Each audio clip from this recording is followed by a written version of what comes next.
নমস্কার বন্ধুরা, আজ আমি বানাবো কাতলা কালিয়া। তো দেখো, আমি এখানে নিয়েছি গোটা গরম মশলা, নিয়েছি পেঁয়াজ বাটা, নিয়েছি আদা, কাঁচা লঙ্কা, রসুনের পেস্ট। এখানে আমি 1 ইঞ্চির মতো আদা, 2-3টে রসুন আর 5-6টা কাঁচা লঙ্কা নিয়েছি।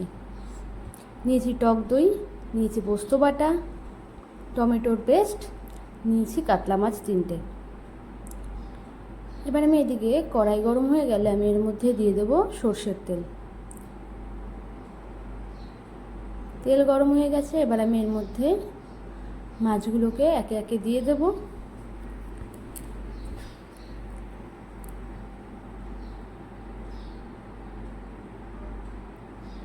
এবার মাছগুলোকে আমার কিছুক্ষণ ভালো করে ভেজে নিতে হবে।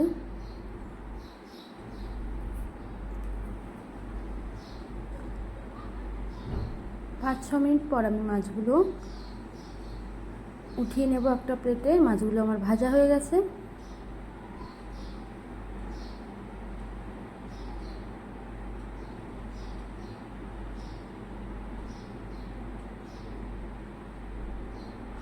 এবার আমি ওই কড়াইতে দিয়ে দেব গোটা গরম মশলা ফোড়ন। আমি এখানে তেজপাতা, গোটা জিরে আর দিয়েছি এলাচ, দারচিনি, লবঙ্গ। এবার আমি এর মধ্যে দিয়ে দেব পেঁয়াজ বাটাটা।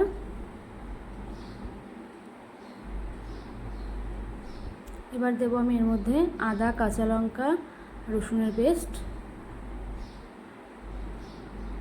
দিয়ে কিছুক্ষণ নাড়াচাড়া করে নেব আমি মশলাটাকে। এবার আমি এর মধ্যে দেব হলুদ গুঁড়ো, ধনে গুঁড়ো, জিরে গুঁড়ো আর দেব লঙ্কা গুঁড়ো। স্বাদ অনুযায়ী দেব লবণ।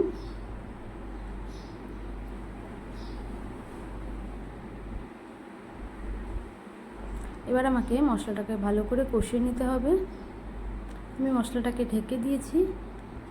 কিছুক্ষণ পর ঢাকনা তুলে আমি মশলাটার মধ্যে দিয়ে দেব টমেটো বাটাটা।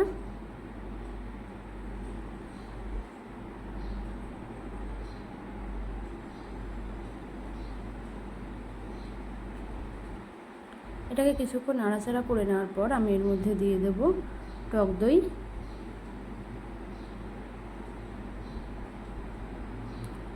দইটা দিয়ে আমি ভালো করে মশলাটাকে আবারও কিছুক্ষণ কষিয়ে নিলাম। এবার আমি এর মধ্যে দেব পোস্ত বাটা,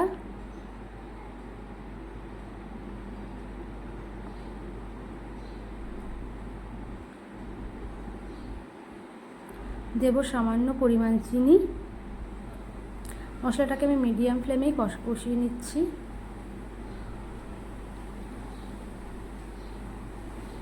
দেব সামান্য পরিমাণ জল, যাতে মশলাটা নিচে লেগে না যায়।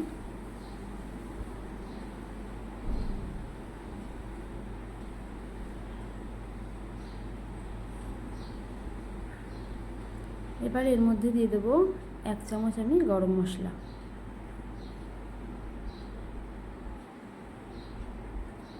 আবারও এর মধ্যে আমি দিয়ে দেব কিছুটা জল। এবার জলটা ফুটে আসলে আমি এর মধ্যে ভেজে রাখা মাছগুলো দিয়ে দেব।